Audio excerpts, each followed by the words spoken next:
Thank you very much. Thank you for you here in the room, and welcome to those who are watching live stream. This is the panel on the environment and health impact of military bases, the plenary. And I'd just like to say, I think it's so important that we're adding health here to a discussion of environment, because it's often implicitly sort of hanging out there in the open environment as we talk about environmental impacts. But it's very important to be very explicit now about the health impacts, I believe, so that we can bring in the health professionals, the public health professionals, the medical doctors, and the scientists as part of expanding and diversifying the peace movement, so that we bring these people in to support us in building a wider network within the United States and elsewhere as we try to broaden and build solidarity to close bases. Bases are not just a point, as we know, of launching military operations, but they're a point of extraordinarily complex impacts on base personnel, military personnel,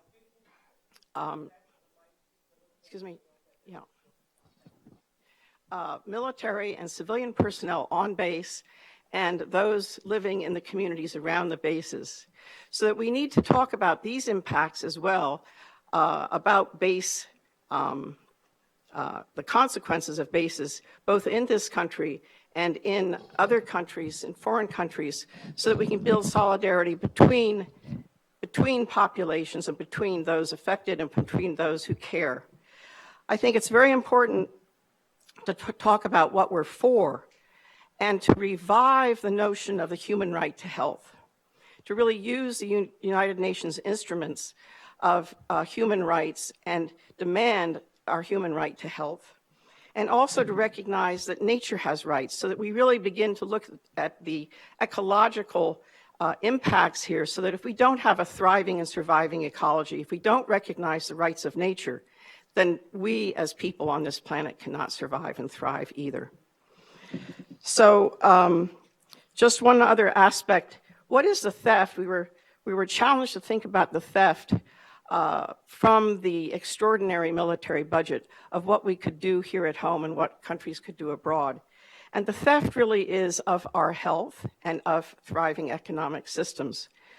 So that we need to think, I think we can bring back into this discussion of health, the environmental movement, to think much more about not just the environment as nature, but the ecology as an environment in which we need to be able to live a fulfilled, healthy life. So I'd like to introduce my panelists.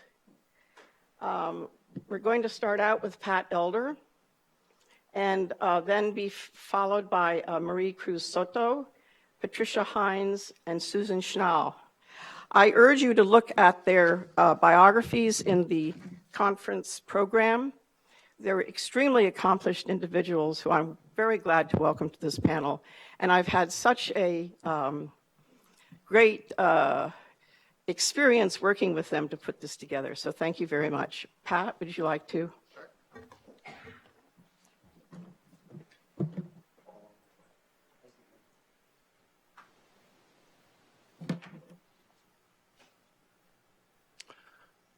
Thank you. In the fall, David Swanson and I wrote How War Pollutes the Potomac River, an article published to coincide with World Beyond War's No War 2017 War in the Environment Conference in Washington in September. The article briefly describes 6 deadly EPA Superfund sites on military bases near Washington.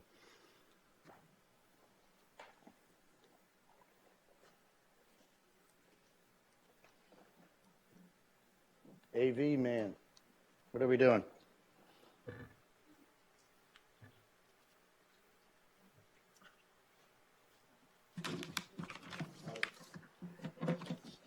Thank you. ProPublica developed the search tool for locating environmental contamination caused by the military. They took EPA data and made it user-friendly. Just Google bombs in your backyard. It's worth it. Blow up the screen and identify the sites nearest you and find out about the contaminants in your environment.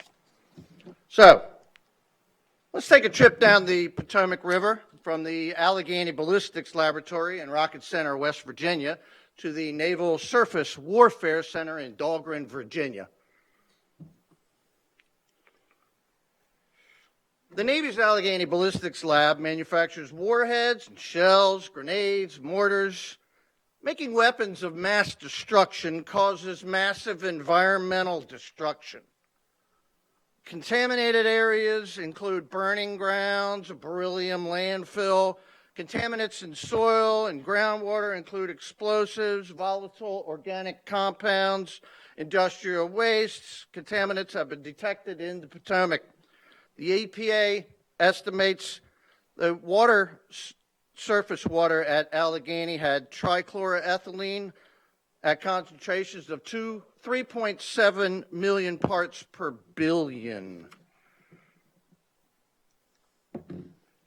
Trichloroethylene in soil migrates into groundwater. Exposure to trichloroethylene is associated with several types of cancers in humans, particularly kidney and liver cancer. Speaking of cancer, the Kristen Renee Foundation has identified 2,717 cancer victims within 3 miles of Fort Detrick, Maryland. They filed a lawsuit in 2016 that the federal government's failure to clean up contaminated soil and groundwater at Fort Detrick caused the illnesses and deaths of their relatives. The case was thrown out. The Army claims sovereign immunity. Where in the hell does that leave you and me? Organizer Randy White in the black jacket lived close to the base. Randy lost his daughter and his wife to cancer. By the way, Area B was a proving ground in the Army's biological warfare program. Fort Detrick dumps high levels of phosphorus into the drain system that washes into the Monocacy River, a tributary of the Potomac. Phosphorus kills life. 40 miles down the river, we come to Washington, D.C.'s Spring Valley neighborhood, where American University is located. This area was used by the Army during World War I to test lewisite, a lethal gas made of arsenic. Soldiers tied animals to stakes and set off chemical weapons to see how quickly the animals died. Soldiers buried remaining stockpiles of munitions. Groundwater is contaminated along the banks of the Potomac and throughout the campus of American University in Spring Valley. In the fall, this is since our conference in Washington in September, 7 workers were hospitalized during the cleanup of a chemical weapons dump found under a house that once stood at 4825 Glenbrook Road. 5 miles further south, the Washington Navy Yard is located on the Anacostia River.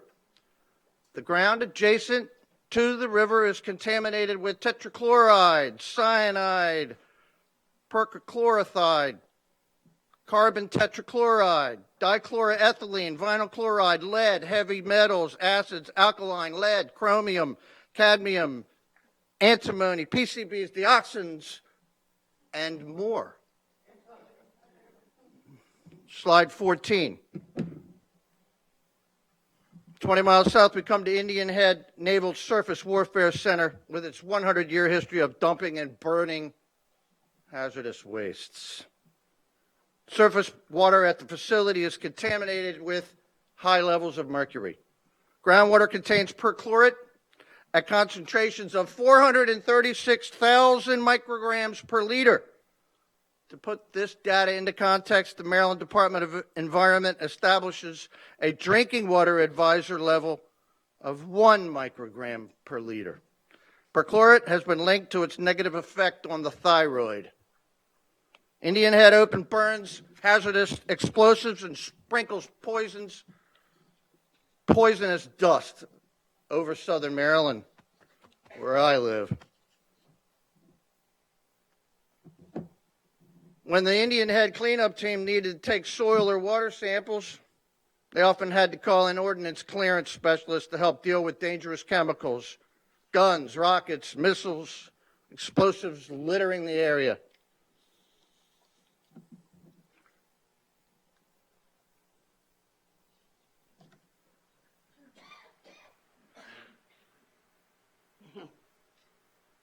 Look at the iron at the bottom of the page.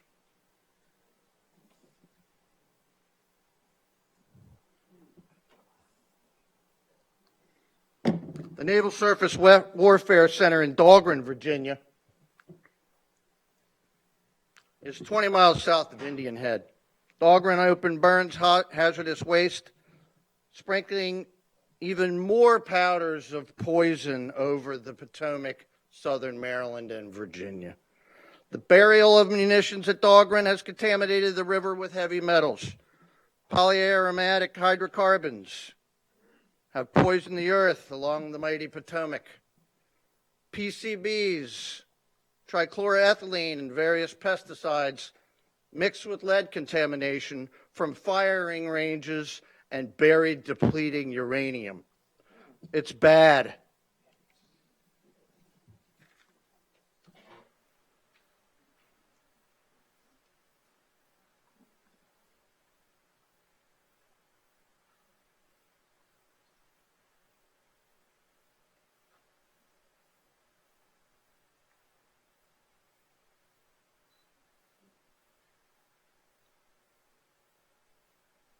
Imagine how much worse it is around the world.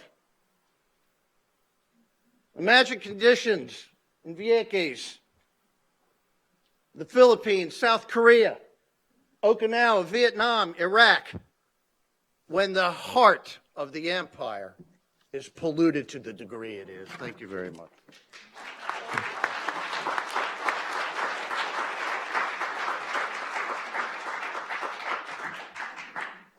Thank you very much, Pat. I'd now like to welcome Marie Cruz Sotot, who is associated with New York Solidarity with Vieques. She's an assistant professor at the Gallatin School of Individualized Study at New York University.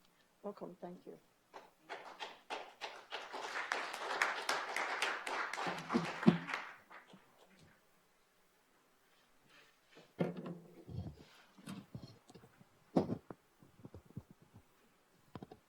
Hello, everyone.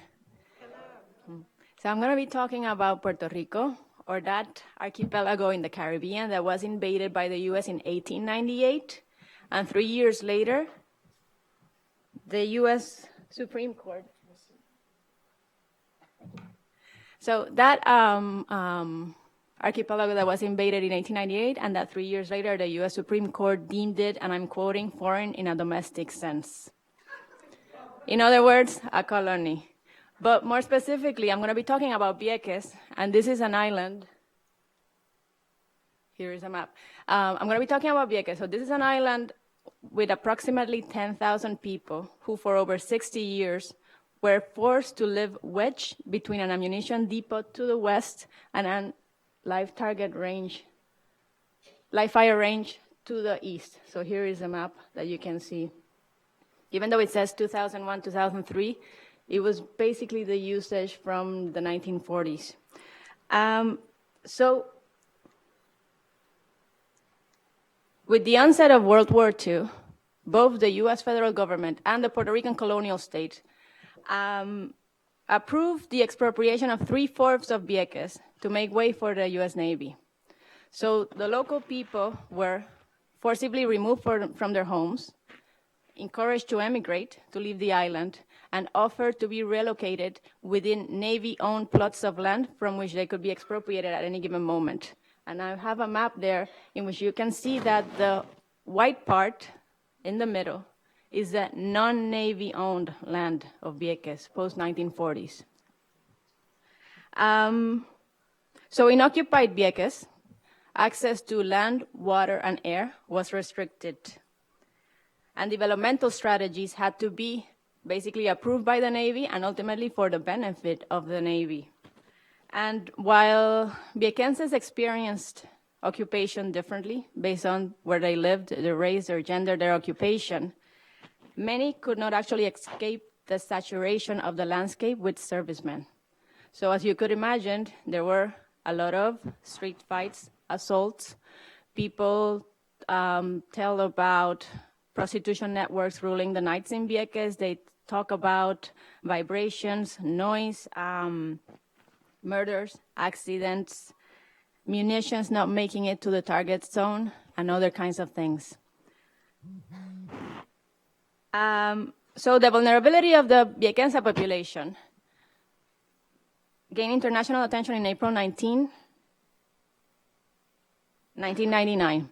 And this is the date when a jet pilot erroneously dropped two bombs off target and killed civilian David Sanes, who was stationed as a civilian security guard within the base. So I want to be clear that this was not the first time that a Viequense died because of the Navy's presence in the island. Yet, the death of David Sanes happened to coincide with certain kinds of things. And I want to list a few things here. First, in 1999, it was the end of the Cold War. And in the colonial Puerto Rican scenario, that meant that there was a kind of democratic opening for dissent to be voiced that could not be possible during the Cold War. So people could actually critique Navy practices in a way that they could not before. There was also, in the late 1990s, the Puerto Rican diaspora had a more empowered or at least more visible presence within the US. And in this, I'm thinking, for example, about Congresswomen Nidia Velázquez, Congressmen Jose Serrano and Luis Gutierrez, who all voiced their support for the anti-Navy struggle in Vieques and also were arrested for civil disobedience. Another condition that sort of happened after 1999 in Vieques was that Puerto Rican nationalism was basically delinked from pro-independence stances.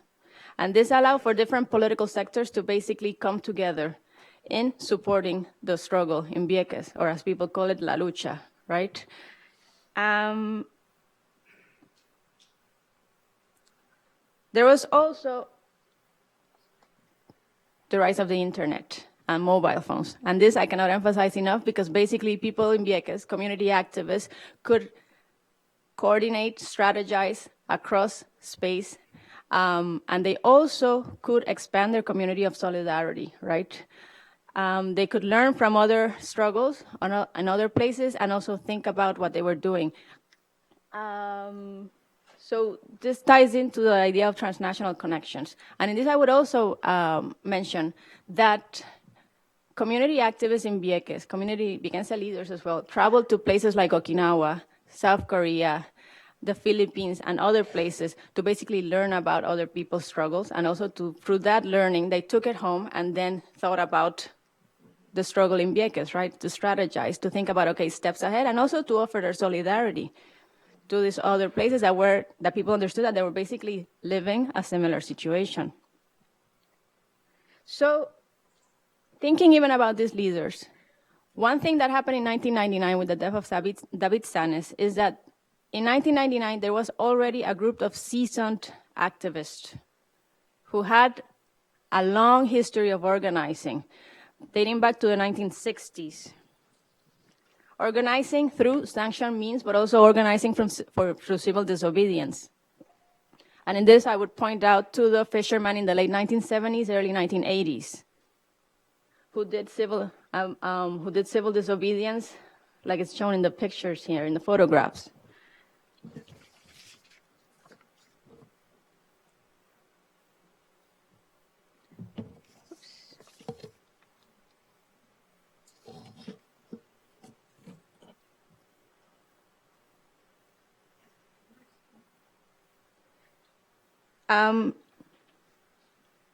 So These seasoned activists had what I would call a collective repertoire, things that they had already been thinking about, working upon, and also the knowledge that they had been gaining from coming together, thinking, coming into dialogue with other struggles in other sites, and they were borrowing from this, thinking about this, incorporating, appropriating, and thinking about what to do in terms of 1999 Vieques, right?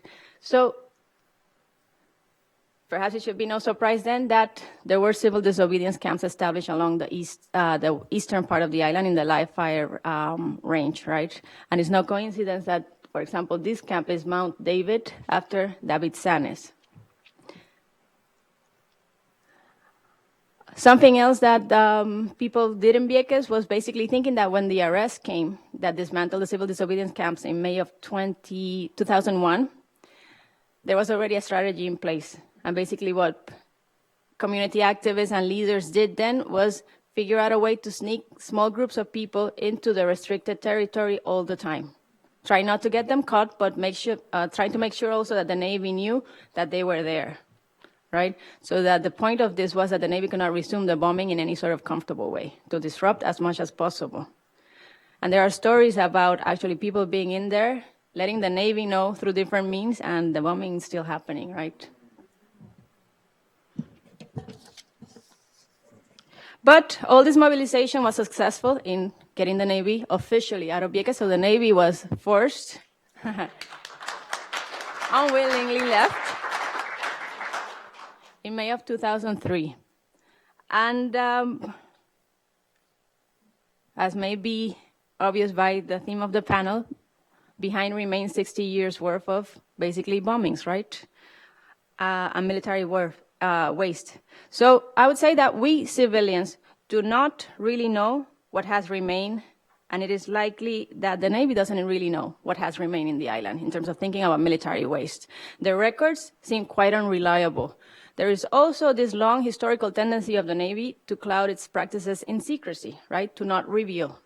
And in Vieques, part of the struggle post-2003 has been to get the Navy to reveal, right? And people have been engaging this through things like the Freedom of Information Act. But as some of you may know, this can yield, for example, heavily redacted documents, and it can also yield denials based on the argument that revealing the information could be detrimental to national security, right? So still, the argument would be that a comprehensive and honest disclosure is of utmost importance. Community members and scientists in support who have been studying the issue argue that there can be no adequate cleanup without actually knowing what is in there, right? And I can give you an example of La Chiva Cay, or El Cayo La Chiva, in which the Navy for years insisted that it had not bombed, and yet recently had to admit to unexploded ordnance both inland and surrounding waters. And to give you a sense of this, this is a cay, un cayo, that has been basically open to the public for years, right? And only recently been admitted that there's unexploded ordnance around the area. But the problem, however, goes beyond an acknowledgement of bombing and where. There has to be a disclosure of exactly what kinds of weapons the Navy used and in what quantities. And this is really where the Navy has been more resistant.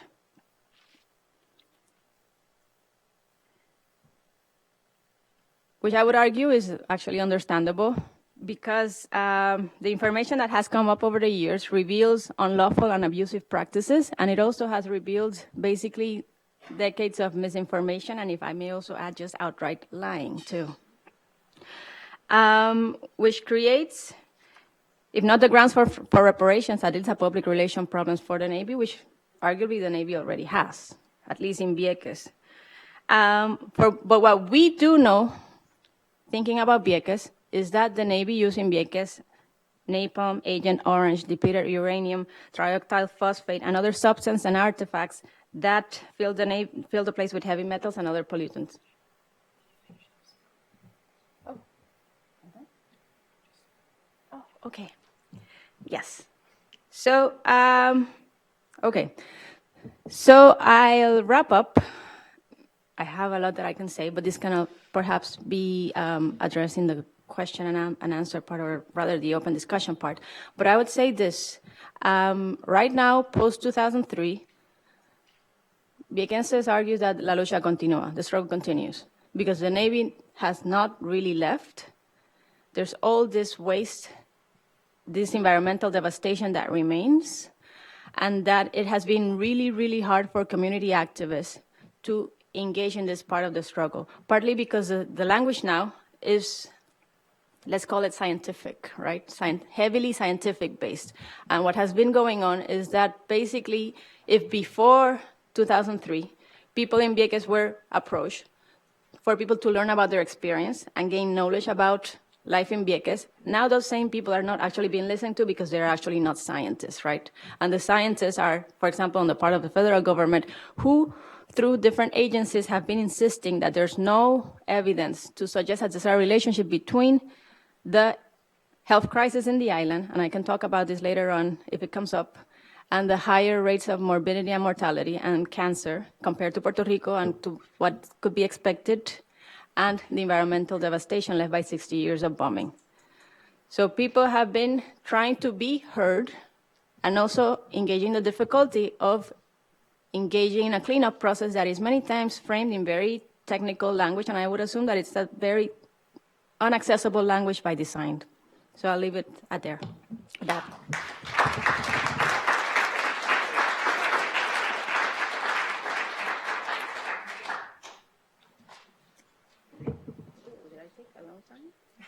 I'd like to welcome Patricia Hynes, speaking about environmental contamination, U.S. military base legacy. She's retired environmental engineer and professor of environmental health and chair of the board of the Traprock Center for Peace and Justice. Thank you, Patricia.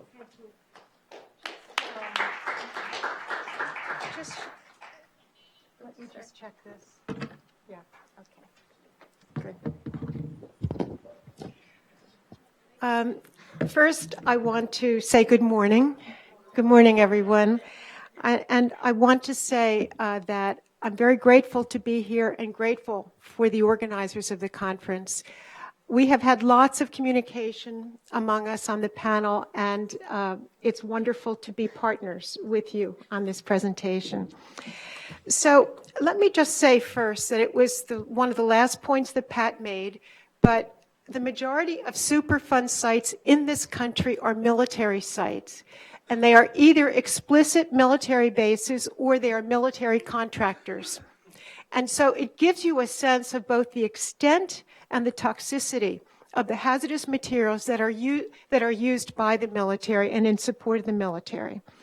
Another thing, as an aside, the Department of Defense resisted being regulated by EPA for their hazardous waste on U.S. bases in the 1980s. The Superfund law was passed in 1980. And then again, post-11, Rumsfeld tried to get out from under the regulation of the EPA, but in both cases failed. Only countries, so given that we do regulate hazardous waste in this country, even if we do a shitty job of it, and even if we don't acknowledge that health effects caused by the waste on site are a result of those wastes, as you said about Vieques, it's said everywhere. That given, only countries considered peers, such as West Germany, have the clout to negotiate cleanup of U.S. bases and nearby contaminated environment by the U.S.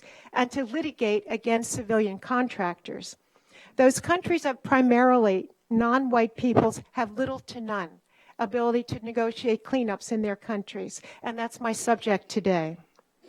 So on the left, you see here, this is a picture of the Vieques firing range toxic waste, and a quote from a U.S. fish and wildlife biologist, Michael Hadfield, quote, "There is ample evidence that when Marines take an island for live fire training, as they did in Vieques, they ultimately destroy it." And he means the life, that is the ecological life on which our life depends. The photo on the right is an example of a burn pit used on hundreds of U.S. bases for primitive waste disposal, built by civilian military contractors, primarily KBR, and with no pollution controls at all. So what's burned in here everything, chemical, medical waste to plastics, pesticides, and dead bodies. So if you just check the notes on this slide, it gives you very quickly, sketchily, the history of our colonization of the Philippines through 1945, 1903. Actually, maybe the second U.S. foreign base was Subic Bay. That's 1904. And then after we, quote, gave them independence, the neo-colonial relationship continued. And we had, by 1947, an agreement for 23 bases on the island. The bases were critical. Oh, thank you. Is it sort of sound? Okay, thank you. How's that? Like that. Okay. All right. The bases were critical, as were those in Okinawa as well, for our wars in Vietnam, Korea, and the Iraq War. On this map, you see two major bases in the Philippines, former major bases, Subic Bay and Clark Air Force Bay. And I will just note that I visited both of these in the early 1990s after the Philippine Senate had put the U.S. out of the Philippines.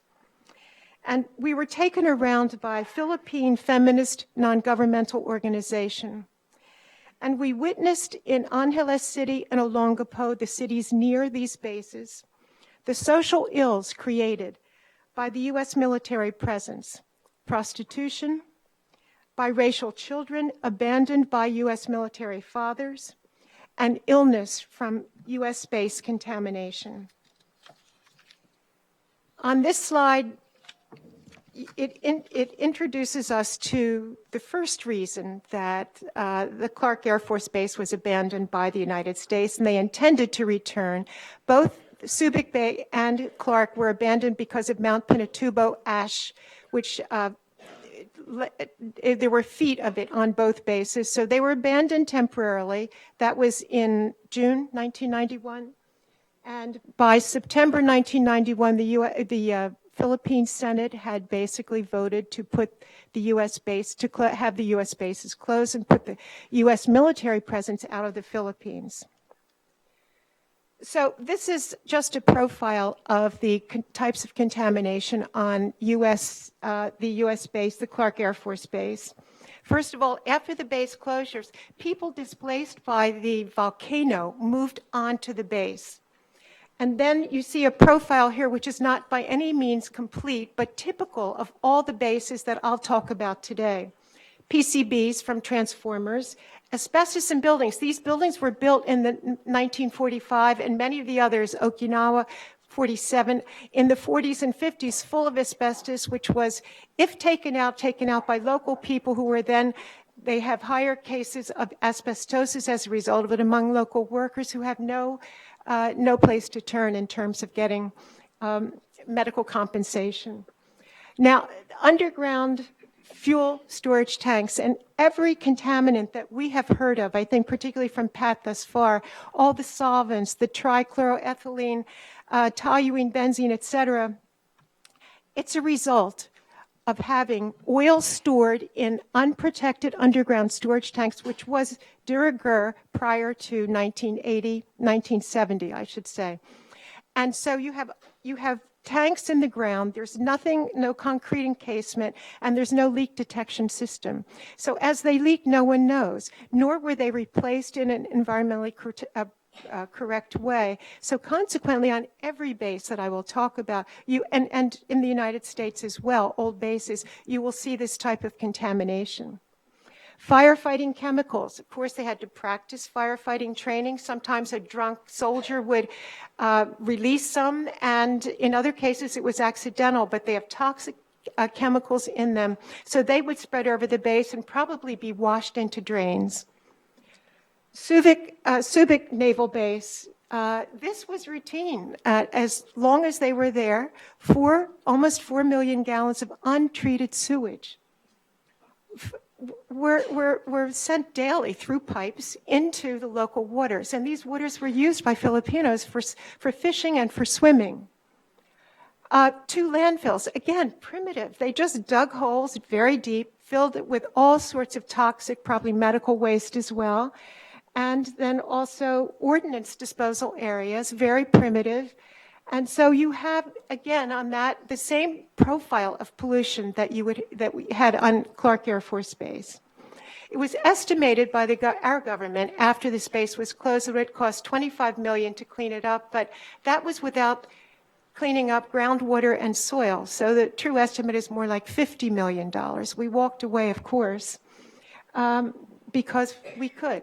And we have status of forces agreements with the Philippines, but also Okinawa and all of our overseas bases, which free us from the responsibility, the legal responsibility to clean up and also to address medical health impacts. And as I said, it's only some of our privileged partners in Western Europe, white partners, who have been able to negotiate with our government to do some cleanup.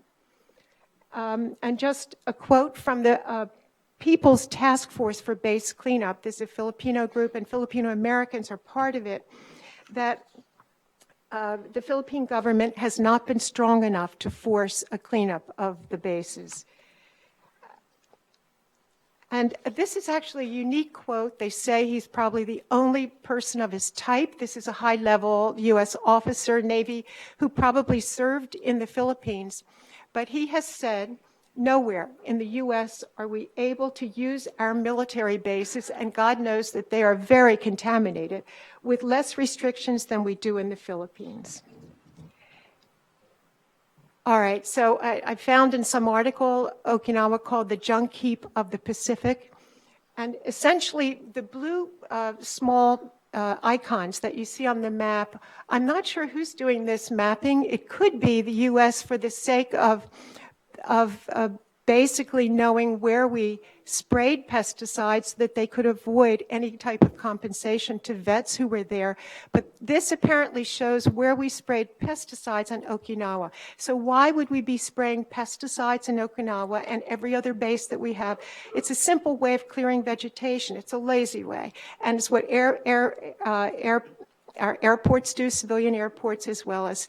And in this case, it would have been Agent Orange because Okinawa stored Agent Orange in barrels for use in Vietnam and then received them back, leaking barrels. A number of them were buried, others just leaked all over the environment, but they were also used.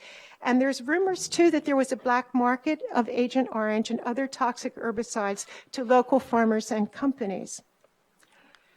So, at this Kadena Air Force Base, a very controversial one, in 1964, there were barrels of U.S. military waste discarded on land next to where you see that school playground.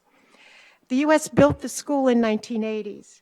Land next to the school where these had been dumped, these barrels, were given to the local government, which then filled them in and built a soccer field.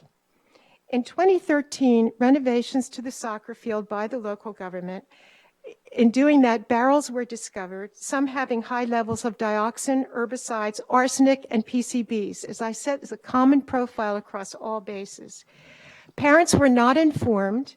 This is U.S. families at that base. Students played on the playground next door. There are no dust control nets used on the remedial site. Dioxin found in nearby water, tests showed that. And then when it rained, this is while cleanup was going on, and flooded the site during renovations, water was pumped in nearby waterways. This is unbelievable quality of cleanup and standards. This picture was provided by Chris Roberts, a former maintenance chief, an American, at the same, this is the same air base. It's a Marine station, U.S. Marine Station Futenma, where he says he unearthed, now this is 1981, 100 barrels, some containing Agent Orange. The water, in 2014, the water nearby this dump site was found contaminated with dioxin. Dioxin is one, if not the deadliest toxin known that are used. Water was 21,000 times government's safety standards. So this is just a typical release. This was accidental, a firefighting foam, but sometimes it's also from practice and others by negligence. And so it's basically washed into drains, contaminating there.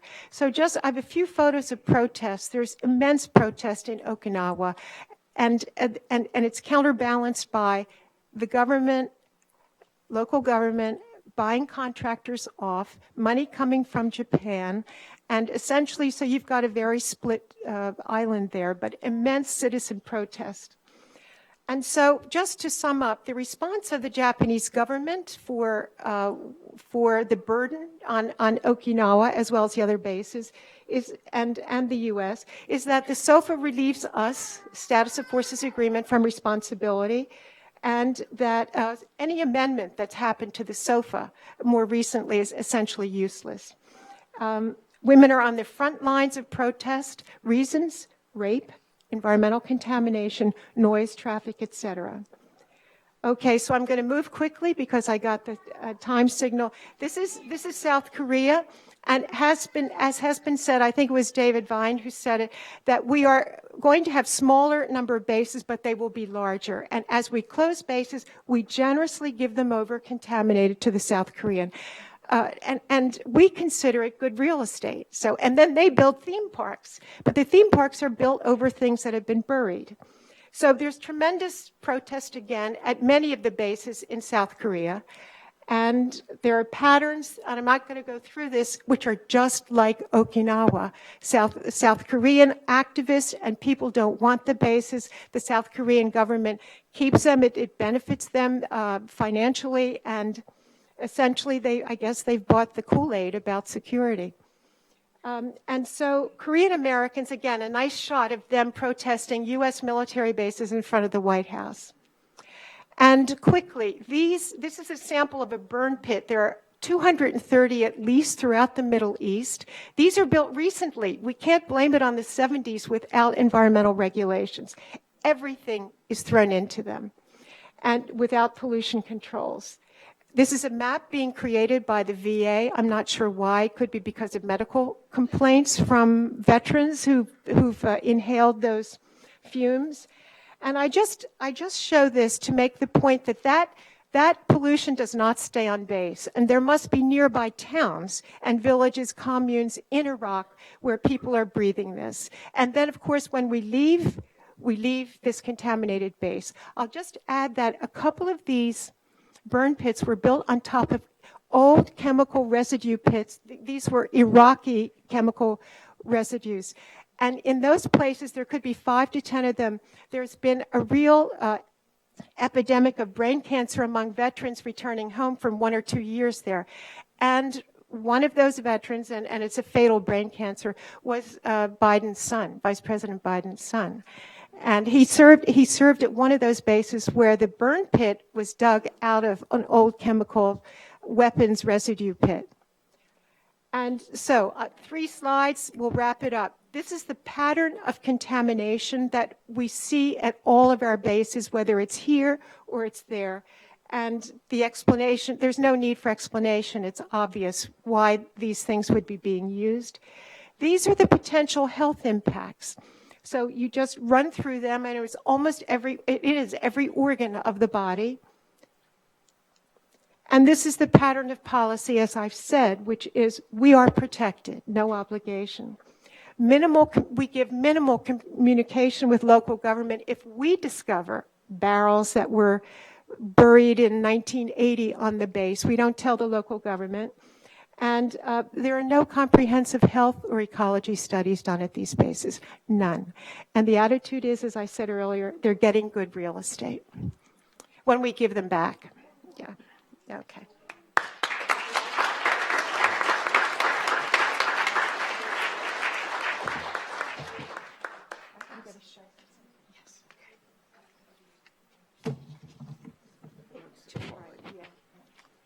I'd like to welcome Susan Schnall, speaking on Agent Orange, Lasting Legacy of the American War in Vietnam.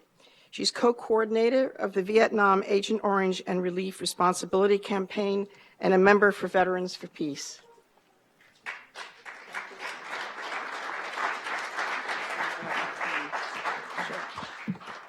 Thank you. I am beginning to feel like we've heard all of these horrendous stories about how the United States has polluted and continues to pollute bases and the environment around the world.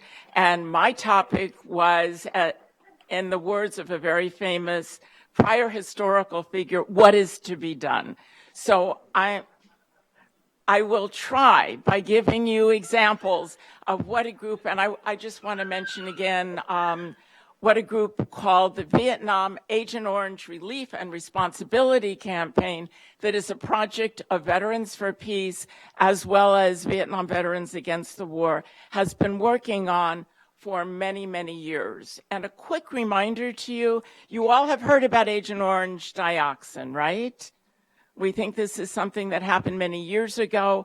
We just commemorated 55 years during the summer of the initial spraying of Agent Orange dioxin in Vietnam. It began in 1961.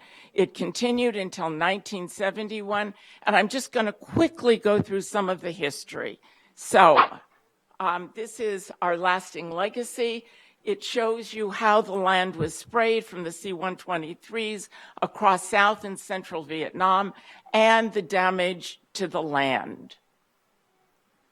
It was also sprayed by military helicopters. It was sprayed by men using backpacks directly on the perimeters of about 26, 28 American bases in South and Central Vietnam. So if you take a look at the impact on the land, also take a look at the guys that are using the spraying from the helicopters and from hoses. No protective clothing whatsoever because they were told it's not dangerous to your health. This is the impact, and this is a lasting impact on the land and the people in Vietnam. Children who today, because they or their mothers come in contact with one of the remaining contaminated sites in Vietnam, are born with severe birth defects. This continues today. We also know that there were about 3.4 million Vietnamese who were directly sprayed by the planes. 3.4 million directly impacted. That impact continues to their children. The studies that we have so far have talked about the impact on American veterans and somewhat on the children of American veterans. We have more studies that we can use probably going into the next 50 years or so. And I'll just say it's time for us to assume our responsibility, take care of the children of both American veterans and the children in Vietnam. A telegram in the 1970s that was sent from the White House to the embassy in what was then known as Saigon. The question was, we understand from different communications and from articles that have been written, again, 1970, that there are complaints from the Vietnamese that children are being born with severe birth defects as a result of having been contaminated by the spraying. 1970, we have that telegram. Vietnam veterans, American Vietnam veterans, came home and were talking about veterans dying from the impact of Agent Orange. And we're now going back into the 1970s. There were complaints from veterans. Vietnam Veterans Against the War began organizing and talking about this issue in 1978. 1978, so we're going back many years. They lobbied Congress for recognition. Congress didn't do much. They began a lawsuit that was settled in 1984. The lawsuit, and part of the problem with that lawsuit is that it was settled before there were ever open hearings in court. And that's the reason that veterans were so concerned about it. They didn't have a chance to bring in the manufacturers like Monsanto and Dow to talk about the contamination, to talk about what was in the chemicals. And as Pat has mentioned, dioxin is one of the most harmful chemicals known to human beings. It was a major part of the Agent Orange. The issue there with using Agent Orange dioxin is dioxin came about because of the production of, and the quick production of Agent Orange. Chemical companies knew about this. We have memos from 1965 that said, yes, we know Agent Orange is contaminated with dioxin, but number one, this information can't get out because the American public will be enraged and it will cut back on our profits. We have that information. Vietnam veterans, we came home and death came with us. 1991, so let me remind you again, American troops, boots on the ground, left in 1975. It took until 1991 to get Congress to pass what is known as the Agent Orange Act. And what the Agent Orange Act stated is, number one, directs the Department of Defense to send information and reports to the National Academies of Science, the Institute of Medicine, to produce every 2 years all known scientific studies on Agent Orange dioxin, impact on the land, impact on people. So starting in 1991, those studies and that collection of information from countries all over the world began. Also, there was a recognition at that time that there was sarcoma and there were a number of other illnesses that were related to the use of Agent Orange dioxin. This went on for 10 to 12 years. The National Academies of Science would then make their recommendation to the Veterans Administration for recognition of compensation for certain illnesses to American veterans. I know you can't read all of this. I put it up here just to say, for the succeeding 12 years, there has been recognition by National Academies of Sciences of different illnesses. Sometimes these illnesses have been recognized by the VA, and there has been compensation given to veterans. There was one study done on the children of American female veterans who were based in Vietnam that said for the children of those American female veterans who were born with birth defects, the United States government will recognize them and take care of those children. To date, the children of American male veterans, one illness is recognized, it's called spina bifida.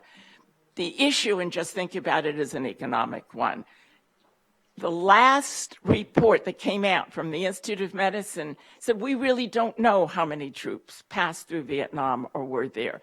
The original Institute of Medicine report that came out said, oh, maybe there were about 2.4 million. From IOM 2018, the numbers are now up to 4.8 million. But we don't know where the troops were based. It's astounding. This is what the government is saying. This is what the American military is saying. We don't know how many troops on the ground we had. Therefore, we don't know how many people were injured from the use of Agent Orange dioxin. We have lots of studies that today show that those people that handled the Agent Orange dioxin, they're called the ranch handers because the program was known as Ranch Hand, even though originally it was known as Project Hades. And what they have identified is that the children of those ranch handers that directly handle the chemicals have a 50% incidence increase of birth defects with their children. But this is still not recognized by the American government.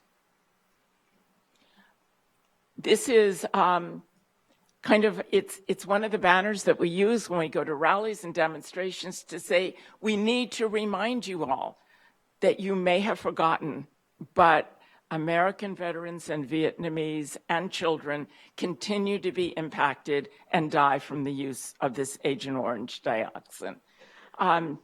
We formed in about 2004, and the Vietnam Association for the Victims of Agent Orange is an organization of American veterans and social activists that are working on, originally we were working on a legal case because everybody wants to know why haven't we sued the chemical companies and the government, and we have, and we've lost, right? No surprise there.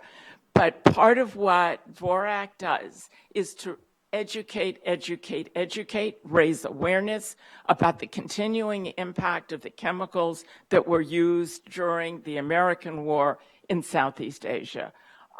There have been multiple delegations that have come from Vietnam to work with us, and we go to Vietnam. Veterans groups, Veterans for Peace, goes to Vietnam on an annual basis to meet with the people and to see the parts of the area that continue to be contaminated. We have had multiple delegations going back and forth. And we work on organizing, raising awareness, and part of what we've also done is to work with an organization called the American Public Health Association that has 5,000 members internationally. We've put a science and public health group together that continues, again, to do studies, to take a look at the literature, to say this is the continuing impact of this chemical herbicide on the land and people. And we go to the national meetings every year. We kind of follow APHA around and put our panel together. And we have gone to Vietnam twice to meet with people and to talk about the continuing impact.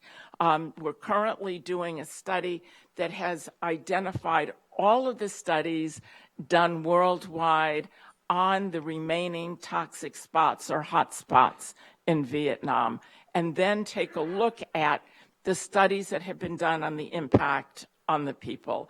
And the most recent studies, actually, that were done by a group of scientists in Japan identified that those areas around Da Nang, until it was cleaned up, showed that women who ate the food continue to have higher levels of dioxin in the blood system, and that, in fact, that gets transferred to their infants, and that the infants have cognitive delays around 6 to 12 months of age. So the continuing impact.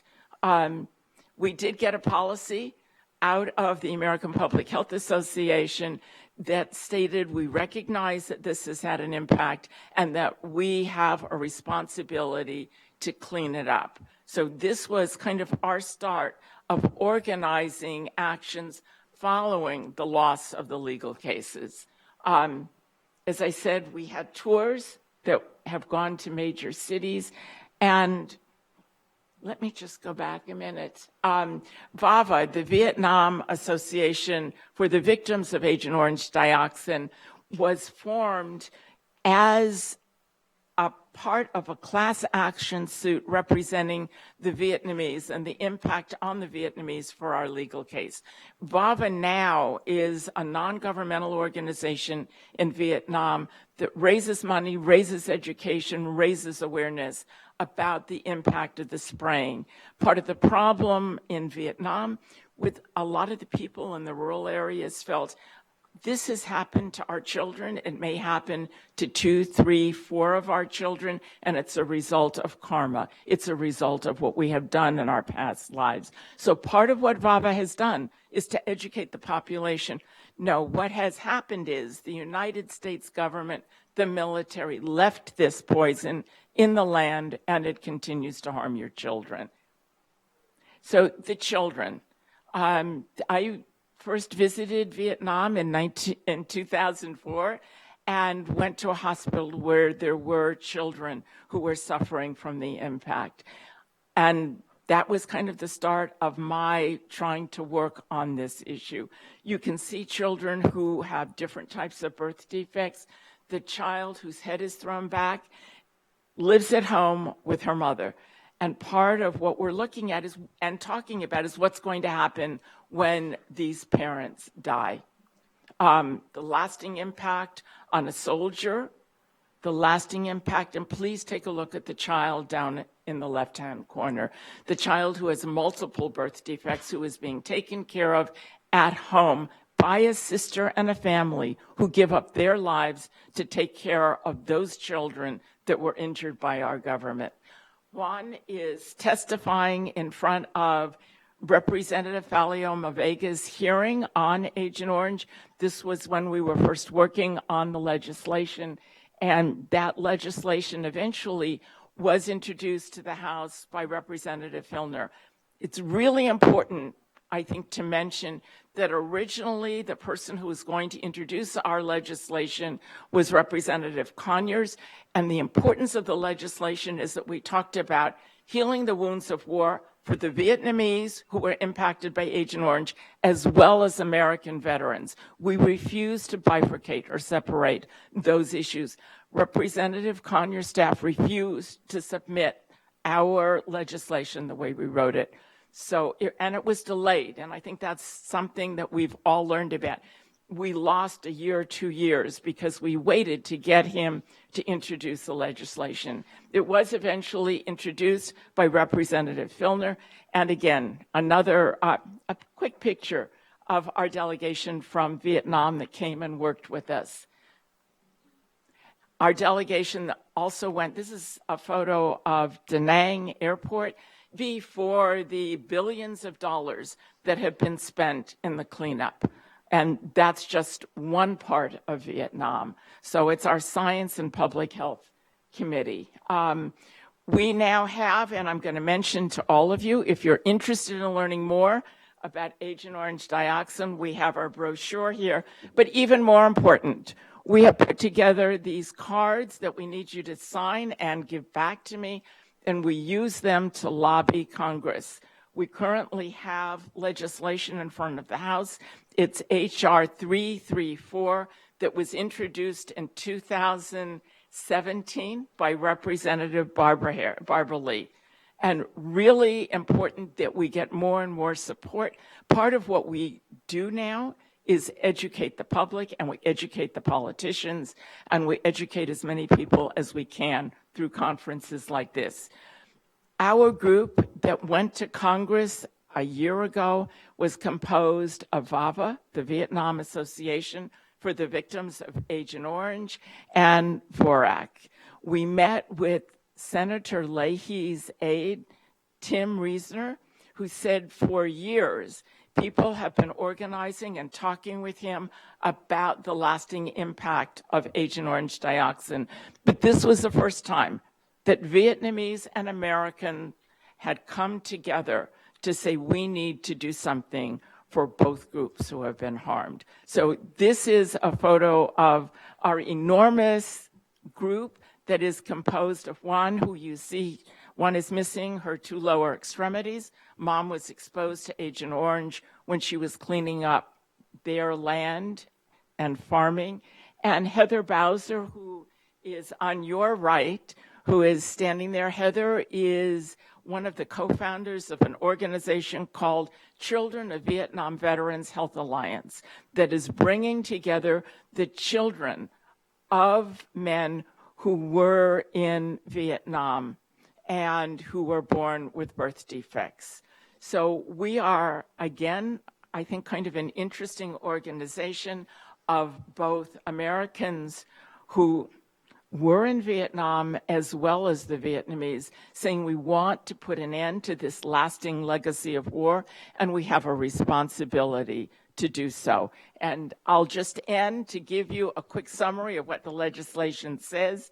One is the cleanup of the remaining contaminated land in Vietnam. The other is to be able to provide services, not money, but services to both the children of American veterans as well as the Vietnamese who were harmed all those years ago. And a reminder, we are now coming into 56 years later after the spraying. We're seeing the remaining contamination in those military bases in Vietnam, and we see the contamination with the children who are born with severe birth defects. We know from studies that have been done that these children, in fact, were impacted by their father's service. And a reminder to everybody here, these are children who didn't carry a gun, who didn't go to war, who didn't fight. They are the innocent victims of American wars and imperialism all over the world. And because we have that knowledge, we have that responsibility to work with people and organize and clean it up. Thank you.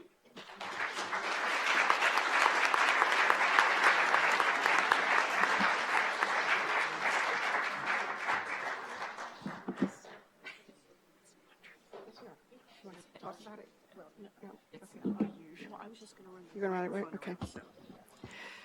So I think from these presentations, you understand why we must close bases and we must, and why we must end war, because the war goes on in our bodies and in nature, and it is perpetuated. And I think the stories that you've heard, particularly the kind of mobilization over more than 50 years by those working on Agent Orange, we could say that we need that kind of long-term study and long-term commitment to those in Iraq who've been so impacted by depleted uranium, both the military and civilian U.S. Forces and the people of Iraq, because we know of the terrible birth defects there and the impacts on health.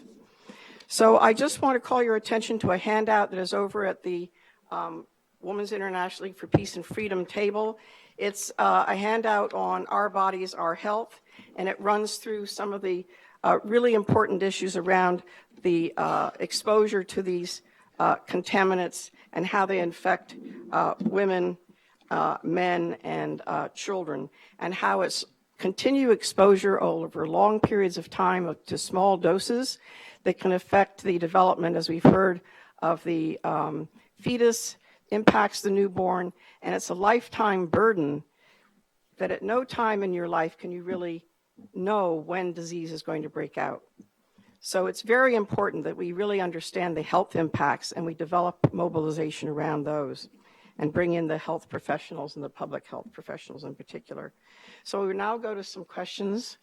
I'm sorry. So I saw some hands. So I kind of Yes, please do. Yeah. Okay. Yeah. I saw Jerry, and then I saw John, and this gentleman, and let's see how we go from there. We don't have a whole lot of time for questions right now, so I'm going to start on Jerry. Yeah, but live stream can't hear you. We want everybody to hear you. After questions, we're going to come back, I hope, for a couple of minutes from each of the speakers to suggest next steps. Well, I want to thank all the panelists. It's really a great presentation, valuable information. I'm so glad to know that not only is this being live streamed, but it's going to be archived and available on YouTube, et cetera, all these panels. So that's fantastic. I wanted to ask Marie Soto Cruz more about the health impacts in Vieques and how that's compounded now by the recent hurricane and flooding and all, the lack of electricity, and how people in the United States can be more in solidarity with the people of Vieques at this time.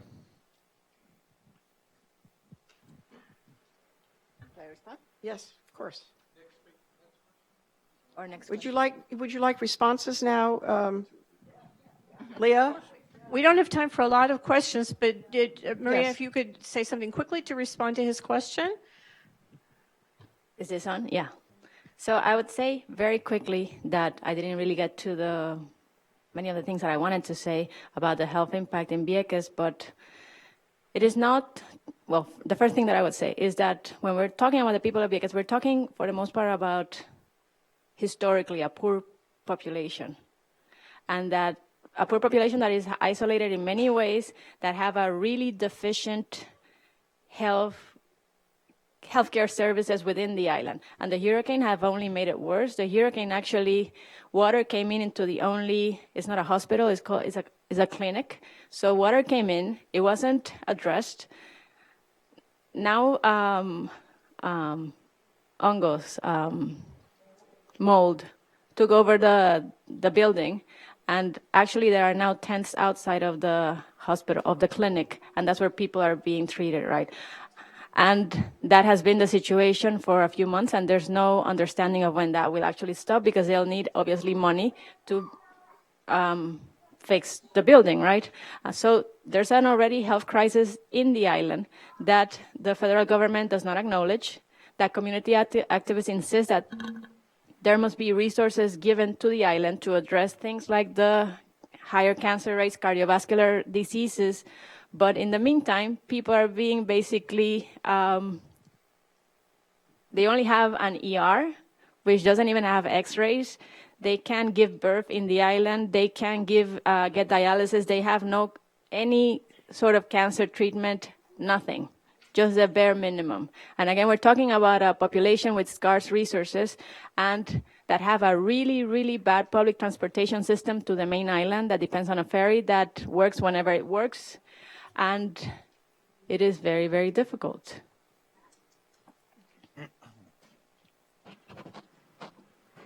Thank you for everything that you all have said. Wanted to point out that in Vietnam, north of Hanoi, is a place called Friendship Village.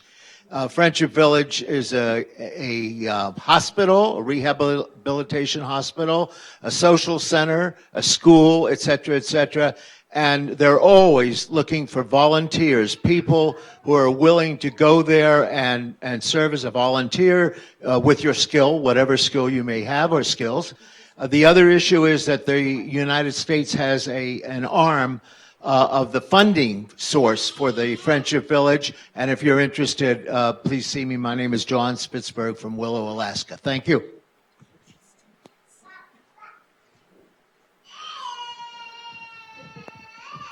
Thank you.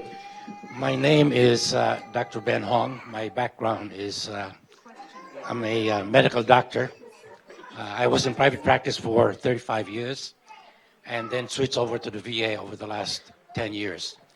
I'm also a retired major in the U.S. Army, and I have firsthand experience of most of the things that you have said here.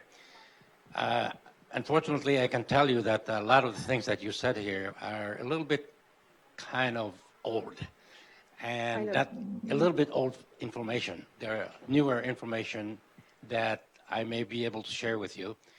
And the fact also is that it's about only 10% of what really is out there. I cannot say that that you are at the tip of the iceberg, because that means that you are on the surface, because there are icebergs that are completely at the bottom that we have not even mentioned here. So I have first-hand experience at Clark Air Base. I was stationed there for 1 year. And I also have experience looking at Subic Bay. I also have experience at the Gulf War. I was deployed there. And so I have experience with the oil fire, because we were sent there. The burnt pit, the depleted uranium. And I also had a top secret clearance to go over all our chemical stockpile, which is unbelievable. And so there are a lot of issues that we have not even mentioned here. But in any case, I just want to mention to you that my reason for coming here is because I want the war to stop. And I want to prevent war from happening. That you just don't go to war at the drop of a pin. Right now we're thinking about, well, maybe we should go to North Korea. Officially, I think what we have right now is that we are in 11 countries that we're at war. And somebody has to tell our politicians that war is not just a simple matter of sending our troops there. You have to see somebody in the middle of the war firing and being hit, being surrounded, and so on. And in that kind of situation, human people, the people lose their rationality, and they lose their civilization, whatever civilization they are. They behave like animals. And we are animals when we are at war. And then you see somebody dying and in front of you or helping you. And I was a medical doctor in that situation. So there are things that we need to let our officials know, that we cannot just continue like this. Now, if it means closing, all right.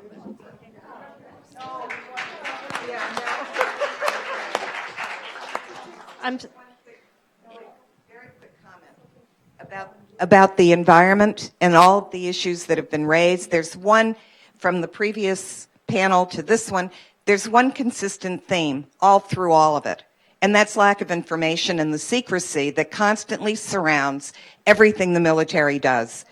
I'm very surprised that during this section, when it's speaking about the environment, not one word about chemtrails, what they are, what they're doing to the environment, what the impact to our future, not just our environmental future, but our democracy. I mean, it's all at risk.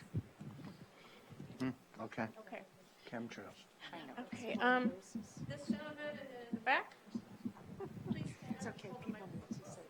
My name is Richard Oakes, Baltimore. I was on the board of the Aberdeen Proving Ground Superfund Citizens Coalition for about 5 years, which is a 25-mile stretch, including Edgewood Arsenal, and it has all the open burn pits, depleted uranium, you name it. And it's still there, but there are technologies for cleaning up. I'm suggesting that people who live around the bases everywhere in the world demand restoration advisory boards. That's the protocol for cleanup in cooperation with the Army and other stakeholders and residents who live around there. There's one in Fort Detrick and Frederick as well. We have one up here at Aberdeen. And local citizens and all stakeholders, including Army personnel, all share information on restoring the contaminated areas. The other thing that can be done maybe at Vieques, if the EPA has any jurisdiction in our territories, is to sue the EPA to help out the cleanup and restoration in Vieques. And you should also demand a restoration advisory board. The other thing is to share technologies.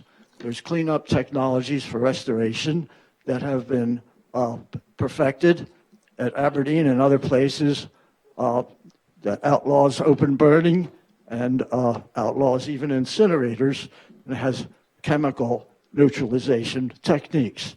And the fourth suggestion would be take it to the International Criminal Court, because these are high crimes against humanity.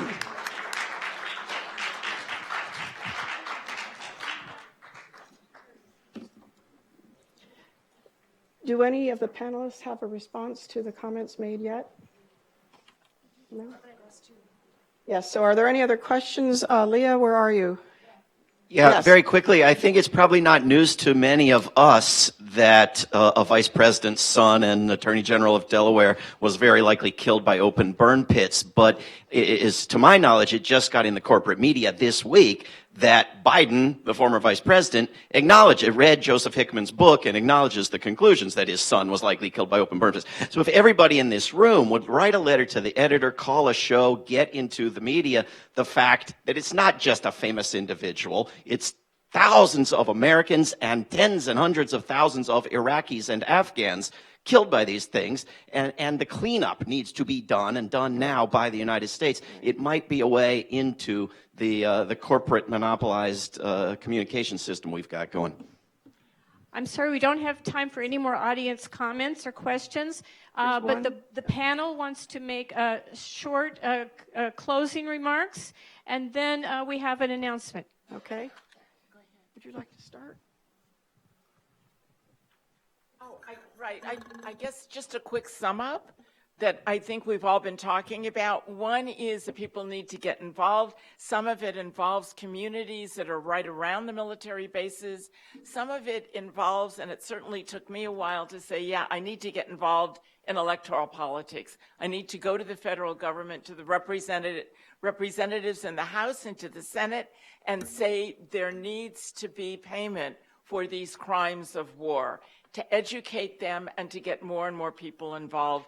And just quickly, we have 23 co-sponsors of our legislation in the House. We need more people to keep doing this. And I guess my presentation was one to say we need community involvement. We need to have those surrounding the areas that are completely impacted by what's happening. And we need to get involved with our politicians, with the powers that be. And I just leave you with this one piece of information.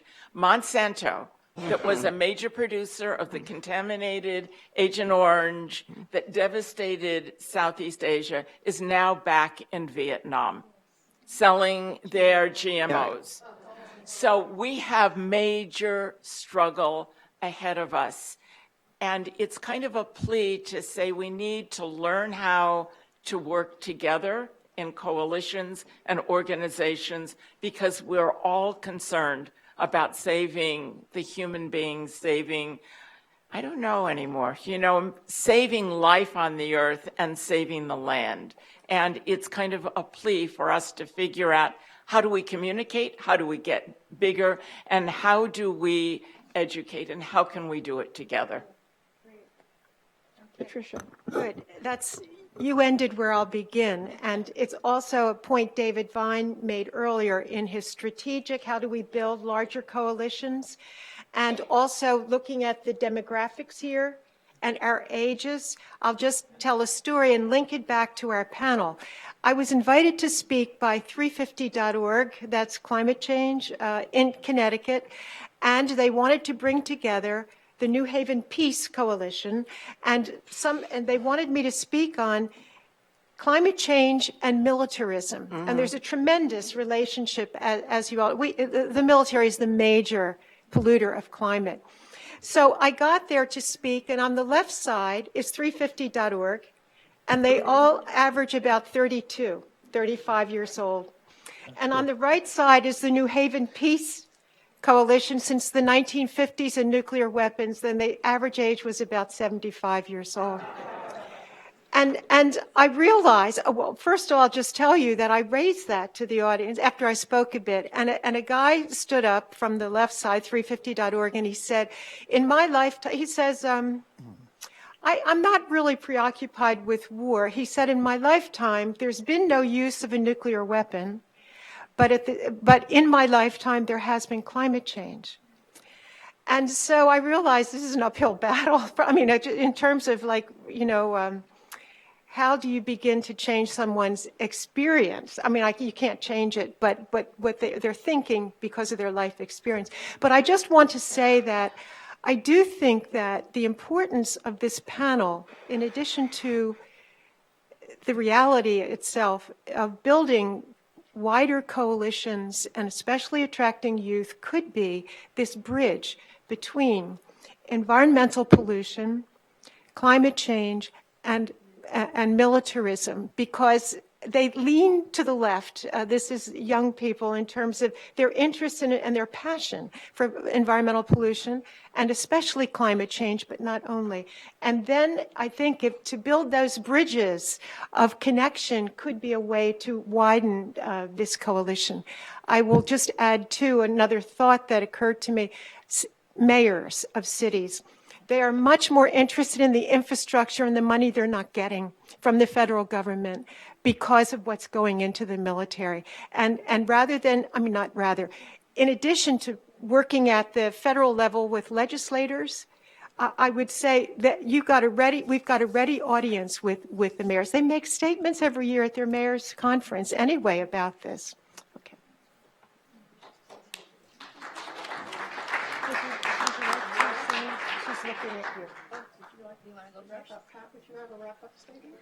Sure, just very quickly, I think we need to also pay attention to our individual states.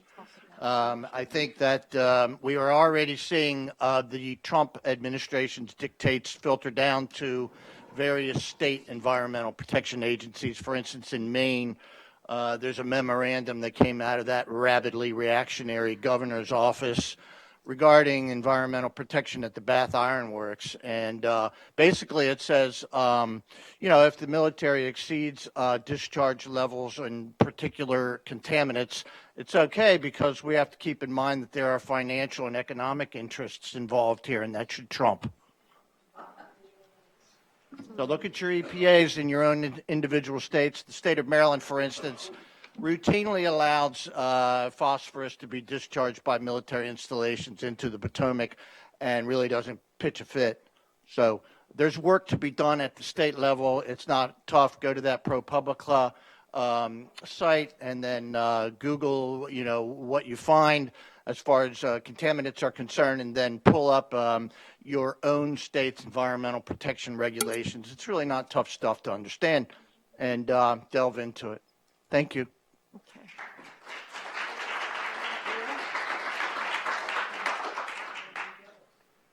I had one comment about the Restoration Advisory Board in Vieques. In the case of Vieques, I'm thinking about the Superfund, and it's just a critique made by Viequenses and community activists, basically saying that the Superfund stipulates for community engagement through the Restoration Advisory Boards, which ultimately take the shape of 4 meetings a year, but there's no real stipulation about how to deal with the input of the community members. And so community members feel that they're often talked down to and basically ignored. Even thinking about technologies like closed detonation chambers that the community has been pushing for a long time in terms of open air detonations, and just being constantly ignored. So instead of it being like a space to exchange ideas and take people seriously, it's just sort of, co-opting dissent, basically.